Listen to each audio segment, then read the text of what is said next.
जिस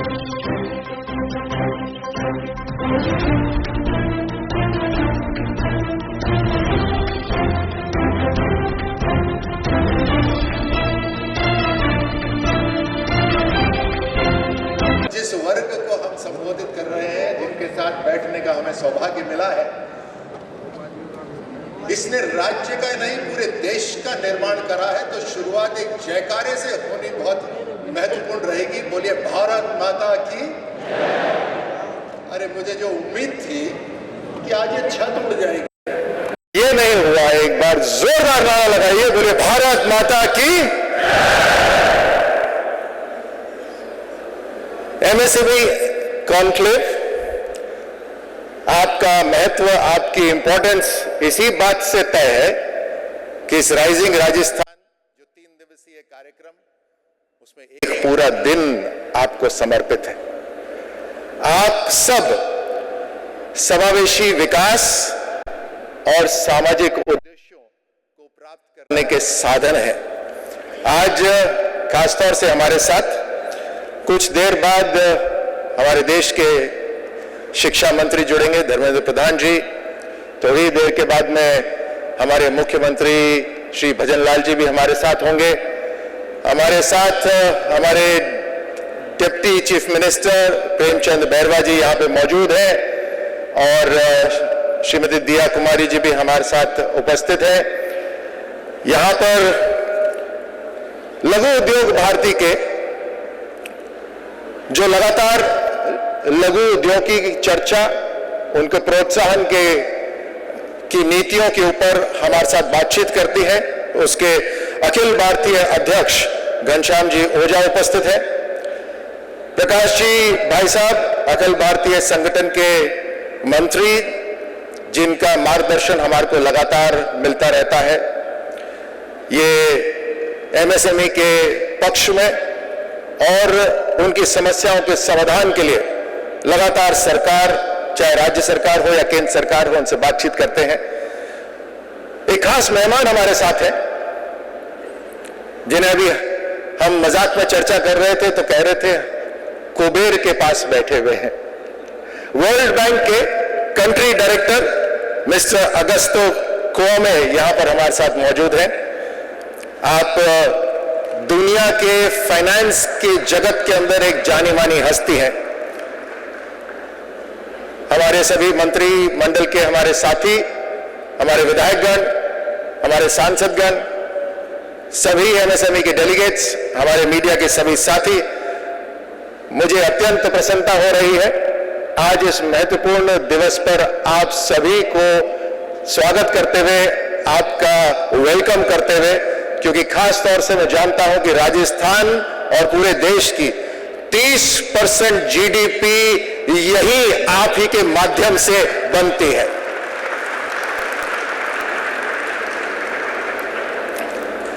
हमारा पहला दिन बहुत खास था। प्रधानमंत्री मोदी जी का उद्बोधन, उनको नजदीक से देखना सुनने का हमें अवसर मिला। राजस्थान के लिए उन्होंने बहुत खूबसूरत बातें कही। उनका जो विश्वास राजस्थान में है वो देखने को मिला। उन्होंने कहा कि राजस्थान राइजिंग भी है और रिलायबल भी है, रिसेप्टिव भी है और लगातार समय के साथ अपने आप को रिफाइन भी करता रहता है। मुझे लगता है इतनी शानदार बात जो प्रधानमंत्री जी ने राजस्थान के लिए कही है, उसके लिए एक बार जोरदार तालियों के साथ प्रधानमंत्री जी को धन्यवाद दिया जाए। हमारा दूसरा दिन भी बहुत खास था। राजस्थान के हमारे प्रवासी राजस्थानी, जिन्होंने दूसरे प्रदेशों में जाकर, दूसरे देशों में जाकर कठिनाइयों को पार करके अपना नाम भी करा, अपने परिवार का नाम भी करा और राजस्थान का नाम भी करा। हमारे त्योहार वहां तक गए, हमारे पहनावा, हमारी भाषा अलग अलग राष्ट्रों तक पहुंची और राजस्थान का नाम पूरी दुनिया में हुआ। ऐसे प्रवासी राजस्थानियों के साथ कल हमने अपना समय पूरा एक दिन उनके साथ बिताया। आज हम आपके साथ हैं और एक ऐसा वर्ग जो तकरीबन 1 करोड़ परिवारों को उनका घर चलाने में मदद करता है, ऐसा वर्ग हमारे सामने बैठा है। तकरीबन 1/4 पूरी जीडीपी राजस्थान और देश की आपके बलबूते पर चलती है। इस इतनी बड़ी वर्कफोर्स को आप स्किल भी करते हैं, प्रोत्साहित भी करते हैं आगे बढ़ने के लिए, आर्थिक स्थिरता भी देते हैं और साथ साथ सामाजिक न्याय भी मिलता है। हमारे एमएसएमई सेक्टर के अंदर राजस्थान में खास तौर से textile, handicraft, ceramic, stone, tourism, ये सभी सेक्टर्स हैं और इनसे आर्थिक नींव भी मजबूत होती है और एक समृद्ध परंपरा कारीगरों की भी आगे बढ़ती है। हमारे उदाहरण के तौर पे जैसे कोटा डोरिया, बंदेज, ये न केवल राष्ट्र के अंदर बल्कि पूरे दुनिया के अंदर राजस्थान का नाम करते हैं। मुझे ये बताने में खुशी है कि पिछले 1 साल में, मात्र सरकार के 1 साल के अंदर, हमने लघु उद्योग भारती जो एमएसएमई सेक्टर का मजबूत पक्ष रखती है, उनके साथ 5 बार गहरी चर्चा और चिंतन करने का हमें अवसर मिला। साल के पहले ही कार्यक्रम में मैंने ये बात रखी थी कि राजस्थान का उद्योग विभाग लगातार लघु उद्योग भारती के साथ बैठकर चर्चा और चिंतन करेगा ताकि जो समस्याएं हैं उनका हम समाधान करेंगे। और यही नहीं, हर जिले के अंदर जो कमेटी बनेगी उस कमेटी के अंदर हम प्रतिनिधित्व रखना चाहते हैं लघु उद्योग भारती का, ताकि हर जिले के अंदर समस्या ही समाप्त हो। और इसलिए मुझे गर्व होता है कि राजस्थान सरकार, क्योंकि हमारा लक्ष्य है लघु उद्योगों को आगे बढ़ाने का, हम पहले राज्य बनेंगे जो एमएसएमई उद्योगों को किसी भी तरह के राज्य कानून से 5 वर्ष की अवधि के लिए अनुमोदन और निरीक्षण की छूट दे रहे हैं। साथ ही साथ 1 एकड़ भूमि तक जो लघु उद्योग है उनका लैंड कन्वर्जन के अंदर भी एक बड़ी छूट दी जाएगी। प्रधानमंत्री विश्वकर्मा योजना और रैंप जैसी योजनाएं लघु उद्योग को आगे बढ़ाने में मदद कर रही हैं। मिस्टर ऑगस्टो यहां पर विराजमान है। रैंप है raising and accelerating MSME performance. इसके लिए केंद्र सरकार और वर्ल्ड बैंक ने मिलकर 6000 करोड़ का फंड रखा है, जिसमें से 3000 करोड़ वर्ल्ड बैंक से आया है और 3000 करोड़ प्रधानमंत्री मोदी जी की तरफ से आया है।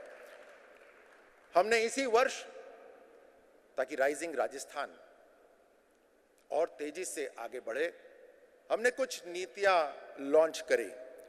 MSME 2024 policy, 1 district 1 product 2024, integrated cluster development, export promotion 2024, Rajasthan invest promotion 24 और टूरिज्म यूनिट पॉलिसी 2024।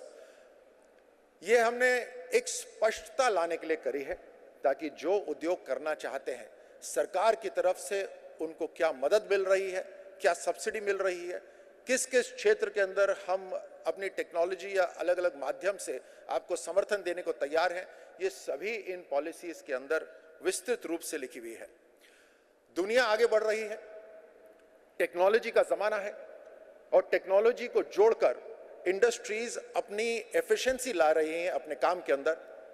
इंडस्ट्री 4.0 और इंडस्ट्री 5.0 की बहुत बड़े रूप से चर्चा हो रही है।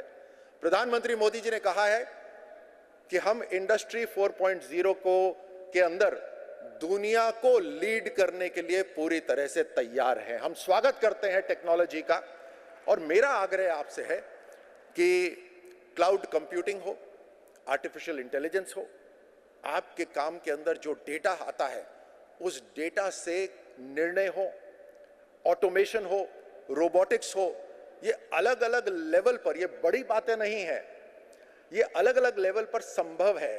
आपका वर्कफोर्स ज्यादा एफिशिएंट बने, आपका रॉ मटेरियल सही समय पर आए, आपकी मशीनें वेस्ट ज्यादा ना करें। इस तरह से आपका मार्केट में क्या डिमांड है वो डिमांड आपके पास सही समय पर आए। ये सारा टेक्नोलॉजी के माध्यम से हम कर सकते हैं और टेक्नोलॉजी का इस्तेमाल तो आप सब कर ही रहे हैं।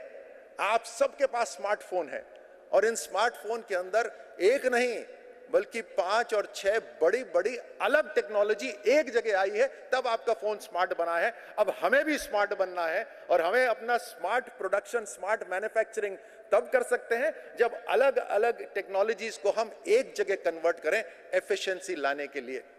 तो इस एफिशिएंसी लाने के लिए भी, यानी टेक्नोलॉजी एक्विजिशन के लिए भी, हमने, राजस्थान सरकार ने आप सबके लिए एक अलग फंड रखा है ताकि हम आपकी मदद कर सकें टेक्नोलॉजी एक्विजिशन के लिए। छोटे व्यवसाय को ऋण मिलेगा आसानी से। जो नए व्यवसाय शुरू हो रहे हैं उनके लिए एक अलग से हमने फंड तैयार करा है। जो व्यवसाय एक्सपैंड करना चाहते हैं उनके लिए भी हमने अलग से एक समर्थक वैल्यू रखी हुई है। 1 डिस्ट्रिक्ट 1 प्रोडक्ट, हर जिले की कोई ना कोई खूबी है, कहानी है, उसको मार्केट मिले, उसको बिजली और सभी जो साधन होते हैं आगे बढ़ने के लिए उनकी सहूलियत मिले। उसी तरह टेक एक्विजिशन जिसकी मैंने बात करी, कौशल विकास बहुत ही महत्वपूर्ण है। हम स्किलिंग करें और स्किलिंग करके अपने वर्कफोर्स को और ज़्यादा उपयोगी बनाएं। इन सब के लिए समर्थन इस एमएसएमई पॉलिसी के अंदर रखा गया है। ये 3 दिवस का जो राइजिंग राजस्थान हुआ है, इसके अंदर अलग अलग पैनल डिस्कशंस भी हो रहे हैं। आप सब विशेषज्ञ हैं, आप यहां बैठ के चर्चा करेंगे तो सरकार नोट करती है, नए आइडियाज आते हैं। हमारी जिम्मेदारी एग्जीक्यूशन की है और एक पारदर्शी सरकार, एक संकल्पित सरकार के नाते, एक डबल इंजन की ताकत के नाते हम आपको ये विश्वास दिलाना चाहते हैं कि आप हमारा मार्गदर्शन करिए। राजस्थान सरकार आपके मार्गदर्शन पर जो आपको समस्या आ रही है उसका समाधान करने के लिए पूरी तरह से तैयार है। अभी जो यहां चर्चा होगी उसके अंदर श्रद्धा शर्मा जी उसको मॉडरेट करेंगी, राजेश बंसल जी, वरुण चौधरी जी, रजनीश कुमार जी, अश्विन रघुरामन जी, चंद्रकांत सालुंके जी, ये सब इस चर्चा के अंदर भागीदार बनेंगे। अंत में मैं यही कहूंगा, जिस तरह से प्रधानमंत्री मोदी जी ने कहा, राजस्थान की खूबियां बताई कि जो मुसीबतों से टकराते हैं वो राजस्थानी कहलाते हैं, उनका ये भाव था। और मैं उसमें ये जोड़ना चाहता हूं कि ये राजस्थान भी है, ये हमारा कर्म स्थान भी है। हमें पास्ट की ग्लोरी पर भी खुमार है और अपने फ्यूचर की स्टोरी के लिए भी हम पूरी तरह से तैयार हैं। हम लोकल भी हैं, हम ग्लोबल भी हैं और अब हम दूसरे प्रदेशों के लिए मॉडल भी बनेंगे। आप सबको बहुत बहुत धन्यवाद, आप सबका बहुत बहुत आभार। आप सब विकसित भारत 2047 के लिए तैयार रहिए और विकसित भारत 2047 के साथ साथ विकसित राजस्थान 2047 भी हम बनाएं। उसके लिए आप सबको पहले से ही धन्यवाद, आभार। भारत माता की बहुत बहुत धन्यवाद।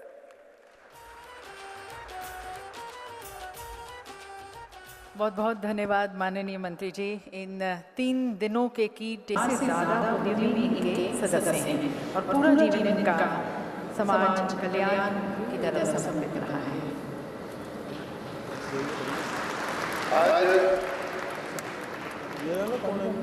आज राजस्थान इन्वेस्टमेंट ग्लोबल समिट के तीसरे दिन एमएसएमई कॉन्क्लेव में कार्यक्रम में उपस्थित उप मुख्यमंत्री आदरणीय दिया कुमारी जी, उप मुख्यमंत्री श्रीमान प्रेम बेरवा जी,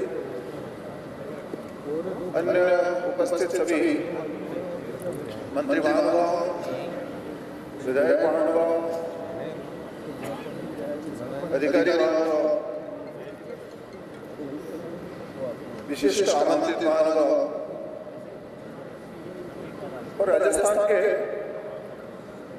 सभी जिलों और लगभग सभी औद्योगिक क्षेत्रों से पधारे हुए सभी उद्यमी भाइयों बहनों, क्षेत्रफल की दृष्टि से राजस्थान सबसे बड़ा देश का राज्य है। हमारे प्रांत के बहुत बड़ी संख्या में ऐसे उद्यमी बंधु हैं जो देश भर का सामान्यतः कोई प्रांत नहीं है, बल्कि कोई जिला नहीं है जहां पर राजस्थान के उद्यमी राजस्थान से बाहर जाकर के सफलतापूर्वक अपना वहां पर उद्यम चला रहे हैं और भिन्न भिन्न प्रांतों की रोजगार सृजन में या वहां के राजस्व सृजन में बहुत बड़ा योगदान है। कुछ समस्याएं थी यहाँ की जिसके कारण से राजस्थान को औद्योगिक क्षेत्र में जितना विकास की दृष्टि से महत्वपूर्ण स्थान मिलना चाहिए देश में, उन सारी कमियों को दूर करके और अभी जो प्रयत्न चला राजस्थान में बहुत संभावनाएं हैं। मिनरल में, स्टोन में तो हम प्रमुख रूप से ही, टेक्सटाइल का बड़ा हमारे यहाँ पर कुछ बड़े प्रमुख स्थान हैं। एग्रोवेस्ट बहुत सारी इंडस्ट्रीज है, दिल्ली से लगा हुआ एनसीआर में विविध प्रकार की इंडस्ट्री है और अभी जैसे बताया कि बहुत बड़ी संभावनाएं हैं। हमारे प्रांत के साथ में एक जुड़ा हुआ वैशिष्ट्य है प्रकृति का। इंद्रदेव कुछ क्षेत्रों में इतने रूखे रहते हैं कि सामान्यतः कभी भूले लग गया है और सूर्य देवता इतने प्रसन्न रहते हैं कि वो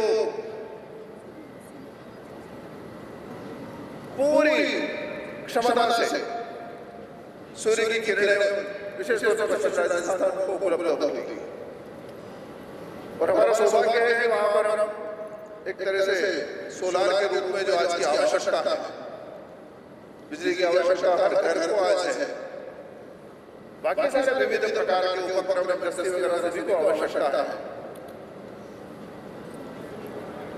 तो सोलार की दृष्टि से पूरे देश भर में प्रमुख रूप से विशेष तौर से हमारे राजस्थान में, पश्चिम राजस्थान में जो प्रयत्न चले हैं आज भी और आने वाले वर्षों में और भी एक बड़ा पूरे देश भर में स्थान हमारे प्रांत का उसमें बनने वाला है। किसी भी प्रांत को या देश को औद्योगिक दृष्टि से आगे बढ़ना है। हमारे देश को सौभाग्य प्राप्त है कि हम सदियों तक उद्यमिता के क्षेत्र में पूरी दुनिया का हमने नेतृत्व किया और उसका आधार था आज गीता जयंती है और योगेश्वर कृष्ण जी ने जो एक सूत्र दिया था कर्म करने का। तो जब बिजली नहीं थी, जब चिमनी नहीं थी, मशीनें नहीं थी, तब भी कठोर परिश्रम के द्वारा हजारों वर्षों तक दुनिया का उद्यमिता के क्षेत्र में उस समय की दुनिया की जितनी आवश्यकताएं थी, पहनने के लिए कपड़ा होगा, भिन्न भिन्न प्रकार के लोहे के औजारों की आवश्यकता होगी, स्वादिष्ट भोजन के लिए मसाले की जरूरत होगी, औषधि की जरूरत होगी, सुगंधित द्रव्यों की जरूरत होगी, हैंडीक्राफ्ट के सामान की जरूरत होगी। सीमित आवश्यकताओं को हजारों वर्षों तक संपूर्ण दुनिया में हमारे देश के हमारे पूर्वजों ने सारी आवश्यकताओं को गुणवत्तापूर्ण निर्माण के द्वारा सारी दुनिया को उपलब्ध करवा कर उससे प्राप्त जो भी परिवर्तन मुद्रा के रूप में जो भी सोना चांदी उस समय प्रचलित था, वह प्रवाह सामान बन करके जाता था और सोना चांदी आता था। यह जो क्रम चला उसी के कारण से पूरी दुनिया ने हमारा एक नाम दिया, भारत सोने की चिड़िया। वही समृद्धि अभिशाप बनी, सामाजिक कुछ व्यवस्था में दोष आया उसके कारण से, लेकिन आज के परिवेश में भी अगर हमको आगे जाना है, इसके लिए प्रयत्न चला रहा है। यह समिट भी उसी क्रम में है। एक नेता, नीति और नियत। नेता के नाते देश में भी, प्रदेश में एक अच्छे संवेदनशील मन लेकर के हमारे यहाँ पर भी एक वर्ष का हमारा अनुभव है। हमारे मुख्यमंत्री जी श्रीमान भजनलाल जी और उनकी पूरी टीम, हमारे उद्योग मंत्री जी ने भी अभी संबोधित दिया।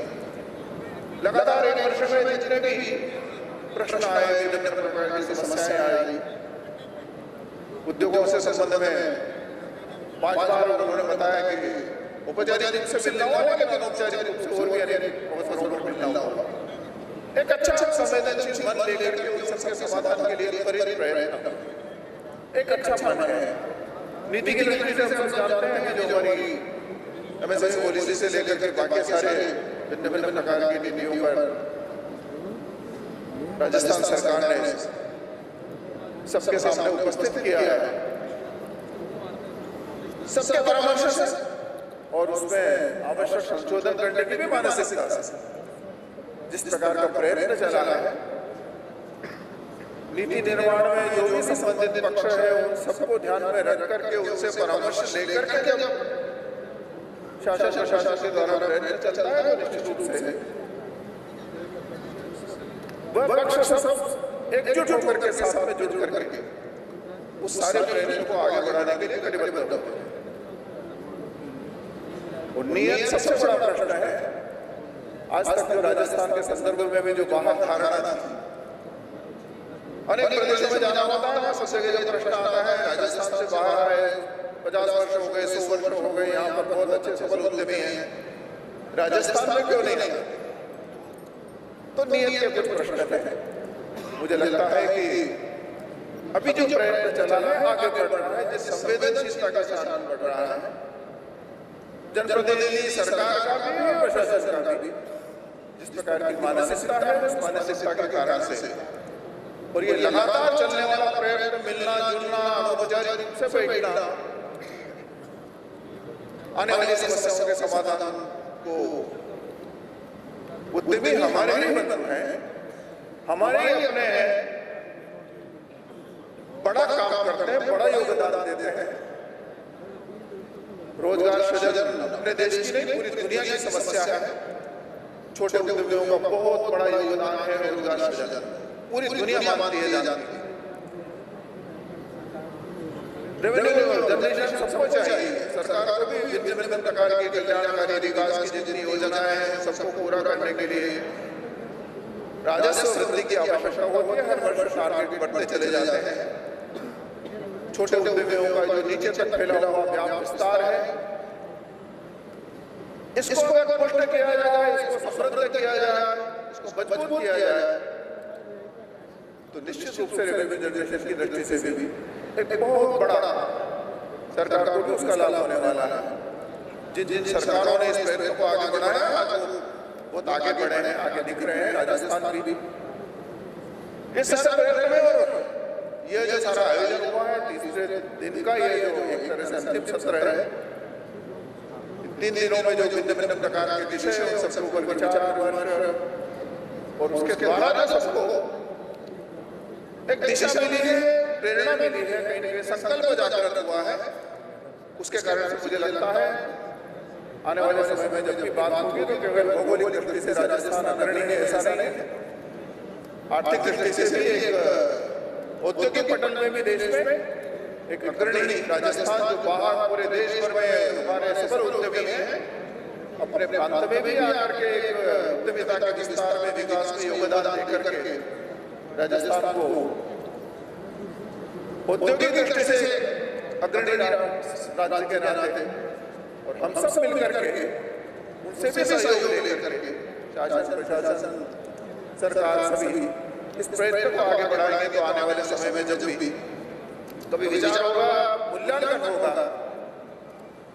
तो ये जो संभावनाएं हैं हमारे प्रांत में, उसके आधार पर एक अग्रणी विकसित औद्योगिक राजस्थान है हमारे राजस्थान की का नाम आएगा। ऐसी शुभकामनाओं के साथ मुझे अवसर दिया, अपनी कुछ बात आपके सामने रखते हुए मेरी बात पूरी करता हूँ। धन्यवाद।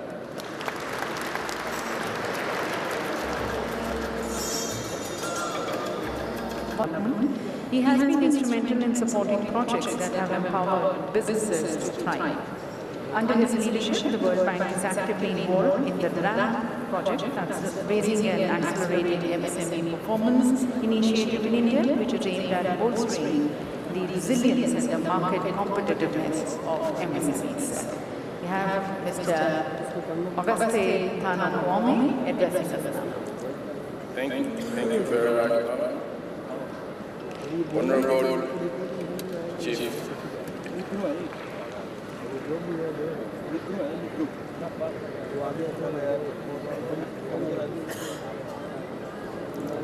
हम स्वागत करते हैं हमारे माननीय केंद्रीय शिक्षा मंत्री आदरणीय श्री धर्मेंद्र प्रधान जी का, साथ में हमारे माननीय मुख्यमंत्री जी, हमारे दोनों उप मुख्यमंत्री जी, सभी का स्वागत।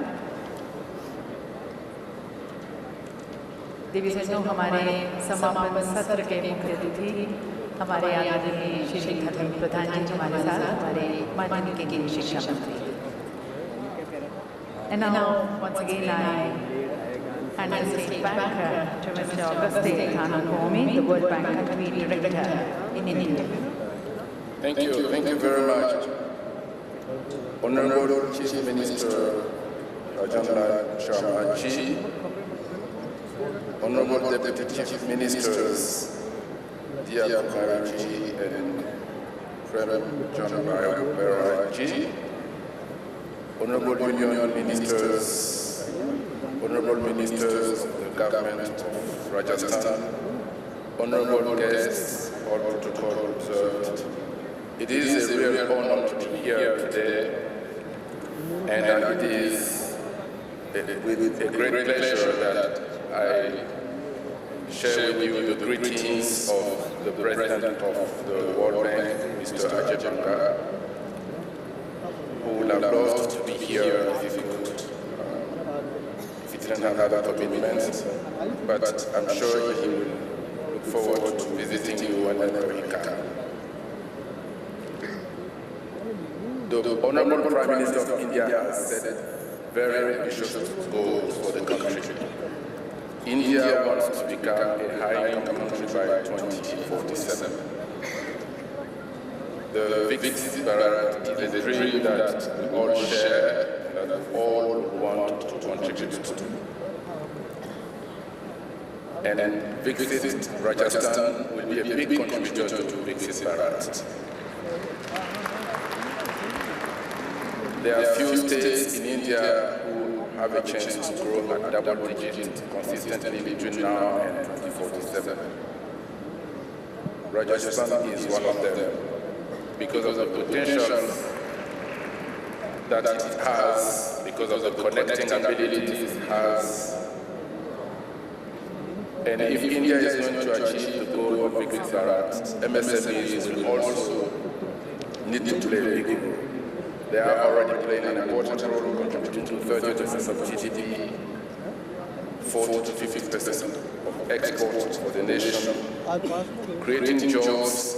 MSMEs together represent the second biggest job creators after agriculture and will soon become the first job creator, with more than 200 million jobs across this country. MSMEs are leveraging India's demographic dividends. MSMEs are creating opportunities for women. And MSMEs are the biggest consumers of technology. And it is really apt to have this conclave today where we are focusing on MSMEs and technology. Oftentimes we hear that MSMEs are not using technology enough. But we should also say that MSMEs are the biggest demanders and biggest consumers of technology if they could, because they are young, they are fit for purpose for tomorrow, they're created by young people who want to use technology, and all they're waiting for is an enabling environment to do that. So at the World Bank, we have looked at what it would take for MSMEs to leverage technology and be leveraged by technology to grow themselves and become large companies. Well, there are about 4 constraints that we came up with. The first one is lack of awareness. Many SMEs are not aware of the technologies that are out there. and the government of India is doing a lot to help with that. There are a number of programs which I'll mention in a few minutes to help with that. The second constraint is the financial constraints. MSMEs would like to have access to finance, especially to buy new technologies and invest in new technologies. And we are doing a bit of that at the World Bank through the ROUND program that was mentioned earlier. And the third constraint is the connectivity gap, especially in rural areas. MSMEs exist in cities, but also in rural areas. In some places, the connectivity gap has not been reached yet. And the fourth and very important constraint is human capital and capability. MSMEs do have some skill gaps, and some of these gaps prevent them from using the technology that is available in India. They are aware of it, even if they have access to it. And at the World Bank, we are investing quite a bit in skills, especially in technology. I should say that there are few countries in the world where governments have had a significant focus on technology and MSMEs and have put in place programs to bridge this gap. And India is one of the countries where this is happening already. I've looked at some of the programs in place and it's quite impressive. I'll just mention 6 with huge congratulations to the government of India for having them in place. The first one is digital MSME schemes that provide subsidies to implement digital solutions. Second, the TRED, which is a trade receivable discounting system to allow MSMEs to discount receivable and enhance liquidity. Third is the GEM, the Government E-Marketplace program, which allows MSMEs to have access to government procurement contract very fast and hassle-free. Fourth is the ONDC, the Open Network for Digital Commerce, which connect businesses to businesses and businesses to consumers, and we talked about that in the panel. Fifth is the ODM for MSMEs registration, which allows MSMEs to exist and register quickly, and Rajasthan is actually one of the champions of that. I really was admiring the effort of the government when I read that in Rajasthan businesses can be created, especially MSMEs can be created fast without having to go through long processes. And the fifth is a program that links ODM with the National Career Service Portal to connect employers and employees to create a Sampark, as Rajasthan itself is, connecting places and connecting people to jobs and opportunities. I would like to use a few minutes of your time to share with you the World Bank, a few information about the World Bank, because I realized that maybe you heard about us, but you would like to know a little bit more about what we do. We were created in 1944, coming out of the war, to help build infrastructure, rebuild infrastructure in countries coming out of the war. Very proud to say that India was a founding member, and we started providing financing to India in 1947. And since then, we have provided billions of funding, including through projects benefiting directly Rajasthan. In fact, we have signed loan agreements directly with Rajasthan starting in 1974, and to date, we have provided direct financing to Rajasthan to the tune of about 2 billion.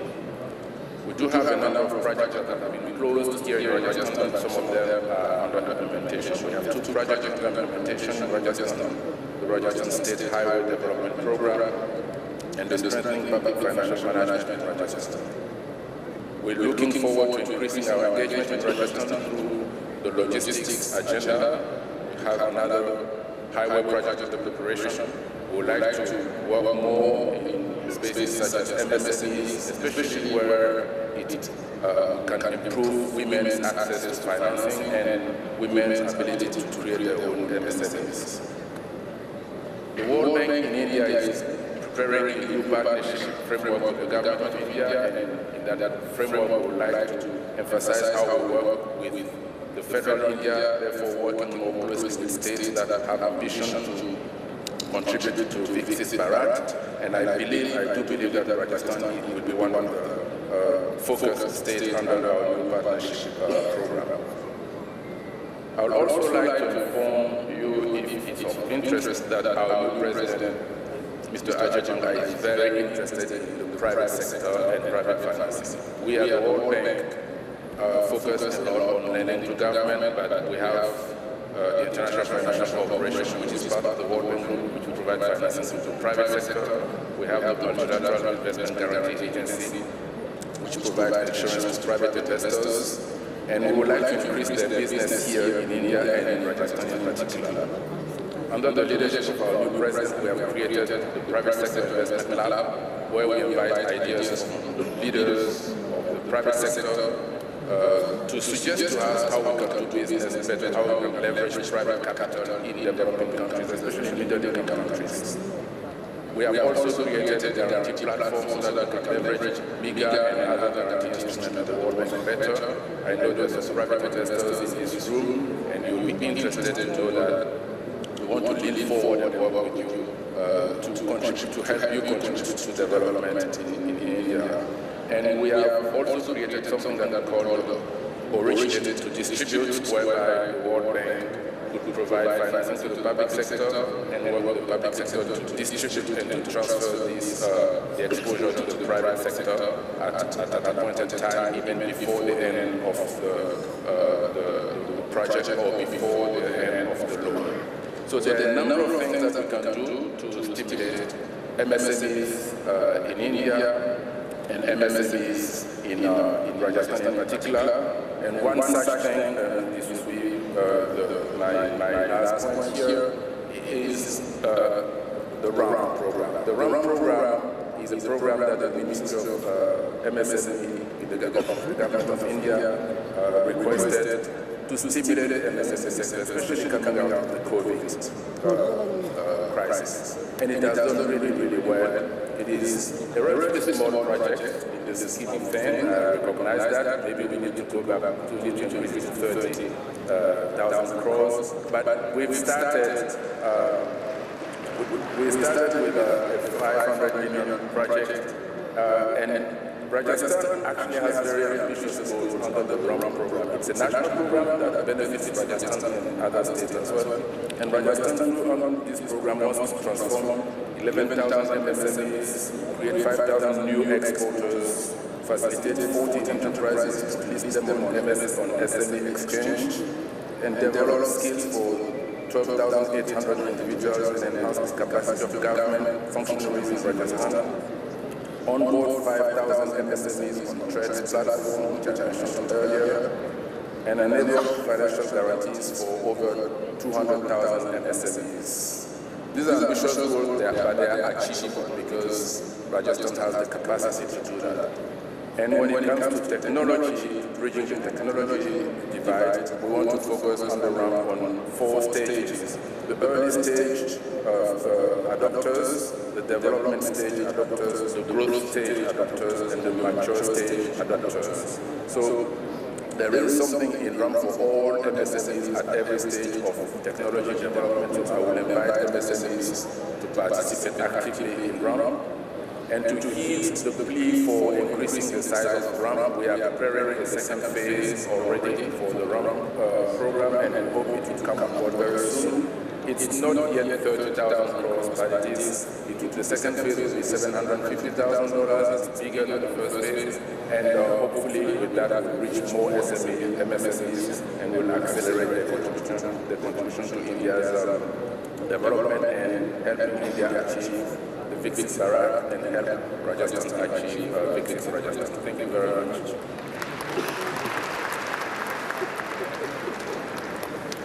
देश में MSME units लगभग 1 करोड़ लोगों को रोजगार दे रही है। 22 लाख से अधिक रजिस्टर्ड एमएसएमईज के साथ राजस्थान में देश का चौथा सबसे बड़ा एमएसएमई इकोसिस्टम है, जिसका प्रदेश की जीडीपी में लगभग 25% योगदान है। एमएसएमई उद्योग वैश्वीकरण के इस दौर में अनेक बदलावों का सामना कर रहा है। पूरी दुनिया में आज कार्बन फुटप्रिंट को घटाने पर जोर दिया जा रहा है। इस बदलाव को अपनाने के लिए औद्योगिक व वैश्विक व्यापार मानकों की पालना एमएसएमईज के सामने एक बड़ी चुनौती है। इसके अलावा डिजिटल ट्रांसफॉर्मेशन और आर्टिफिशियल इंटेलिजेंस के इस्तेमाल और वैश्वीकरण व उदारीकरण के कारण एमएसएमईज के सामने औद्योगिक वैल्यू चेन में टिके रहकर अपने व्यापार को बढ़ाना मुश्किल होता जा रहा है।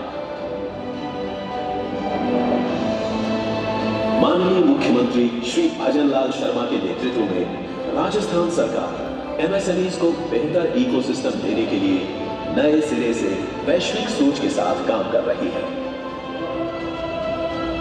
एमएसएमईज को बढ़ावा देने के लिए वर्तमान बजट में इंडस्ट्रियल इंफ्रास्ट्रक्चर स्थापित करने की दिशा में महत्वपूर्ण घोषणाएं की गई हैं। इनमें नए औद्योगिक क्षेत्र, private industrial parks, textile park, ceramic park, solar panel manufacturing park, chemical manufacturing park, handicraft park, stone मंडियां व स्टोन क्लस्टर्स आदि की स्थापना शामिल है। बालोतरा में बन रही रिफाइनरी भी एमएसएमईज के लिए नई संभावनाएं लेकर आ रही है। यहां राज्य सरकार द्वारा विकसित किए जा रहे राजस्थान पेट्रो जोन में एमएसएमई उद्योग अपनी यूनिट्स स्थापित कर सकेंगे। छोटे कारीगरों और शिल्पकारों को सस्ती ब्याज दर पर ऋण उपलब्ध करवाने के लिए शुरू की गई पीएम जो महिला स्वामित्व वाले एमएसएमईज हैं उन्हें कैसे प्रोत्साहित किया जाए, हैंडहोल्डिंग की जाए।